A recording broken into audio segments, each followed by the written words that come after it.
ထွက်ဖူးသမျှ Skin Series တွေရဲ့အကောင်းဆုံး Skin Series တစ်ခုအနေနဲ့ပါလာမယ့် Titan Collector Series မင်္ဂလာပါ 1shot7 Gaming ပရိသတ်ကြီးရဲ့အားနေ Skin တွေထုတ်နေတဲ့ Moonton အနေနဲ့ထုတ်လိုက်သမျှ Skin တွေကပေါ်ပေါ်ပဲပဲပုံစံမျိုးတွေပေါက်နေပေမဲ့ဒီတစ်ခါမှာတော့အတီအတန့်လောက်ထားတဲ့ Skin Series တစ်ခုအကြောင်းကိုပြောချင်ပါတယ်ဒီအကြောင်းကိုအရင်တုန်းကလေးပဲနည်းနည်းပါးပါးမိတ်ဆက်အနေနဲ့တင်ဆက်ဖူးပြီးသားပါမကြခင်မှာလာမဲ့ Titan Collector Series ဆိုတာကကျွန်တော်တို့မြင်ဘူးတွေ့ခဲ့ဘူးတဲ့ Moonton ရဲ့အကောင်းဆုံး Skin Series ထဲမှာတကယ်ကိုပါလာမဲ့အရာပါ။ဘာကြောင့်ဒီလိုပြောတာလဲဆိုတော့ဒီမှာသူတို့ထည့်ပေးထားတဲ့အားစိုက်ထုတ်မှုတွေ quality တွေအယောင်အသွေးတွေအသေးစိတ်ကြမှုတွေဒါတွေကတကယ်ကိုမှထူးခြားပါတယ်။ဒီ Titan Collector တွေထွက်လာလို့ရှိရင်ပရိသတ်တွေအကြိုက်ဆုံးဖြစ်မဲ့အကောင်ကတော့မြန်မာနိုင်ငံကပလီယာတွေအရန်ကိုမှချစ်ပြီးသဘောကျကြတဲ့လူချစ်လူခင်အပေါ်ဆုံးဒုတိယမြောက် hero သခင်ကြီးစမ်းမဲဖြစ်ပါတယ်။စမ်း Collector ကိုမှ Titan Collector အမျိုးအစားနဲ့လာမှာပါရိုးရိုး Collector မဟုတ်ပါဘူး။သူက Collector tag မှာတွေကထူးထူးခြားခြားအောက်မှာ Titan ဆိုပြီးတော့စလုံးထည့်ပေးထားတာဖြစ်ပါတယ်။ဒီစမ်း Collector Skin နဲ့ပတ်သက်ပြီးပြောရရင် intro animation ကိုကြည့်ရတာနဲ့ပဲ Skin ကိုမဝယ်ရသေးခင်တော်တော်ကိုတန်နေပါပြီ။ဒါမျိုးကြီးကိုအလကားပေးကြည့်တာနဲ့ထင်မယ်မစိုးလို့ပြောရပါမယ်။ဒီစမ်းရဲ့ Collector Titan Skin မှာကကြတော့ပုံစံကလုံးဝကိုမှစက်ရုပ်ပုံစံဖြစ်ပြီး Celestial Rebel ဆိုပြီးတော့ Skin နာမည်ကိုပေးထားပါတယ်။အယောင်တွေကစုံလုံးအားကြီးနေလို့ဘာအယောင်တွေပါလဲဆိုတာပြောဖို့အတော်ခက်ပါတယ်။အဓိကအထင်ရှားဆုံးကတော့သူ့ရဲ့ရွှေရောင်ဂိုးအာမှာပါ။အဲ့ဟာကမှကင်ထားတဲ့လက်နက်ကအပြာရောင်နဲ့ဂိုးနဲ့ကိုနှစ်ခုပေါင်းပြီးတော့ဆက်ထားတဲ့ပုံစံမျိုးပေါ်ပြီးတော့စမ်းရဲ့အငွေ့အသက်တောင်တိတ်ပြီးမကြမ်းပါဘူး။စမ်းမန်းသိစေတဲ့ခန်းစားချက်ကိုပေးတာကအမီးနဲ့သူ့ရဲ့ခေါင်းမှာပါတဲ့ဥမင်လေးနှစ်ခုပါ။ intro animation အပါအဝင်သူကင်ထားတဲ့လက်နက်အခုခွဲလိုက်မဲ့ပုံစံမျိုးတွေကမြင်ရတာတကယ်ကိုမှအရသာရှိလာတာပါ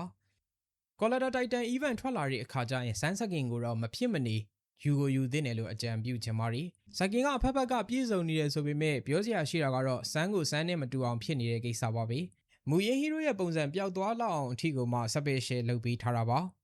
ဒီလိုမျိုးခမ်းမိုက်မိုက် Skin တွေထွက်လာတဲ့အခါအရင်ဦးဆုံးဝယ်ကင်ကျင်တာပဲဖြစ်ဖြစ် event အတွက် recharge တွေလုပ်ပြီး diamond တွေဖြည့်ကျင်တာပဲဖြစ်ဖြစ် 1shot7 ရဲ့ Telegram ကောင် @1shot7 gaming အပါအဝင် Facebook page Messenger TikTok တို့ကနေတဆင့်ဝယ်ယူအားပေးနိုင်ပါတယ်ခင်ဗျာ။ကဲစမ်းအကြောင်းကြီးပဲပြောလို့တော့မဖြစ်သေးပါဘူးနောက်ထပ်တစ်ကောင် Argus Collector အကြောင်းဆက်ပြီးပြောပါမယ်။ Argus ရဲ့ Collector Titan Skin ကလေကျွန်တော်တို့အားလုံးထင်ထားတာထက်အများကြီးပိုသာပါတယ်။ Pacific Rim လို့ခေါ်တဲ့ရုပ်ရှင်ဇာတ်ကားအပေါ်ကိုမူတည်ပြီးတော့ထုတ်ထားတဲ့ Skin Series မို့လို့ Argus ရဲ့ intro animation မှာတော့ဂိုင်ဂျူလိုလိုမိတ်ဆာလိုလိုအကောင်ကြီးကိုတိုက်ခိုက်တာကနေပြီးတော့ဖွင့်ထားပါတယ်။ Argus Collector Skin ကရုပ်တရက်ဆိုရင်Saber ရဲ့ Legend Skin လိုဘာလိုထင်ရပေမဲ့လုံးလုံးမှတော့မဆိုင်ပါဘူး။နည်းနည်းတော့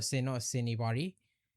Argus Titan Collector ရဲ့အားသာချက်ကိုပြောပါဆိုရင်တော့သူ့ပုံစံက Aura Fan မဲ့ပုံစံပေါက်နေတာပါဒီတိုင်းမတ်တက်ရက်နေတာနဲ့တင်ပဲကြည့်လို့အတော်ကောင်းပါတယ်ဒီကောင်ကလေးပဲထုံးစံအတိုင်းပဲသူ့ရဲ့ငကူပုံစံပျောက်သွားရလောက်အောင်အထိမွန်တွန်းကလုပ်ပေးထားတာမို့လို့အပြစ်ပြောစရာဒါပဲရှိပါတယ်ကျန်တဲ့အယောင်သုံးထားတဲ့အပိုင်းကတော့စမ်းလောက်ကြီးမစုံမဲနဲ့ရွှေရောင်နဲ့အပြာရောင်တွေကိုပဲများများဆက်ထားပေးပါတယ်Skin effect တွေမှာဒီလိုအယောင်မျိုးကလည်းရှာရှာပါပါဖြစ်ပြီးတော့အနက်ပြီးရင်ဒုတိယမြောက်အရှားဆုံးအယောင်လို့တောင်မှပြောချင်ပြောလို့ရပါတယ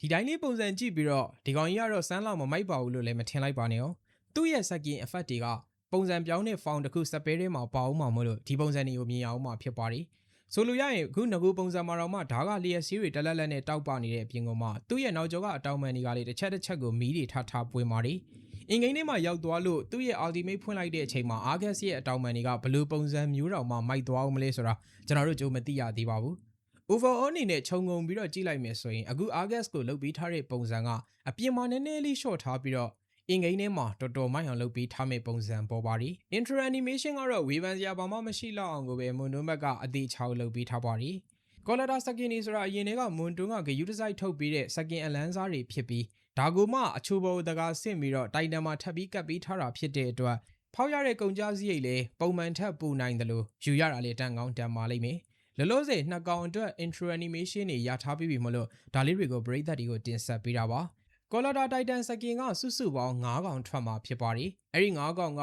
Hegat, Grodd, Belmont, Argus, Sun ဒီ9ကောင်ပါ။အဲ့ဒီ9ကောင်တွေက2ကောင်ကတော့အခုကျွန်တော်တင်ဆက်ပေးခဲ့ပြီးပါပြီ။နောက်ထပ်3ကောင်ထပ်ပြီးထွက်လာတဲ့အခါကျရင်ထပ်ပြီးတင်ဆက်ပေးပါဦးမယ်။ဘာပဲပြောမွန်တွန်းအနေနဲ့ရိုးရိုး Skin တွေဆိုရင်ဂယူမဆိုင်ဖင်းနဲ့ collaboration Skin တွေလောက်ပဲကောင်းကောင်းလုပ်ပေးနေတာကနေအခုလိုမျိုး Skin Series အရှားပါးလေးကိုထုတ်ပေးမှာဆိုတော့ယူရတဲ့သူတွေလည်းယူပြောမယ်လို့ထင်ပါတယ်။ဒီနေ့ဗီဒီယိုလေးကတော့ဒီလောက်ပါပဲပရိသတ်တရောစမ်း Collector Skin ကိုကြည့်ရတာဘယ်လိုများနေလဲဗျသဘောကျကြရဲ့လား